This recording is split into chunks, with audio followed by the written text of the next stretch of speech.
વંદે ભારત અને નમો રેપિડ બાદ હવે ગુજરાતને અમૃત ભારત ટ્રેનની ભેટ મળશે। વંદે ભારત ટ્રેન મોટા બે શહેરોને જોડતી આધુનિક ટ્રેન છે, જ્યારે નમો રેપિડ નાના શહેરો અને મોટા શહેરો સાથે જોડે છે।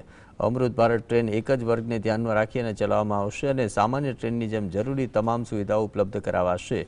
આ ટ્રેનમાં જૂના પ્રકારની ટ્રેનો કરતાં અલગ ડિઝાઇનના કોચ આપવામાં આવ્યા છે, તેમજ બંને તરફથી એન્જિન લગાવાયા છે। અમૃત ભારત ટ્રેનની વિશેષતા એ છે કે 130 કિલોમીટર પ્રતિ કલાકની ઝડપે દોડી શકે છે અને તેનો સંપૂર્ણ ટ્રાયલ સફળતાપૂર્વક પૂર્ણ કરવામાં આવ્યો છે।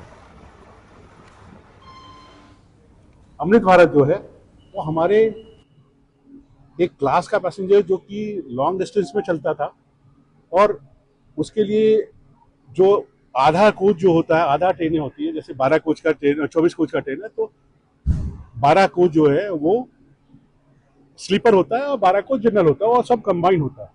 तो अगर फैसिलिटीज वाइज देखें तो उसमें अमृत भारत में और वंदे भारत में या राजधानी में कोई डिफरेंस नहीं रहेगा।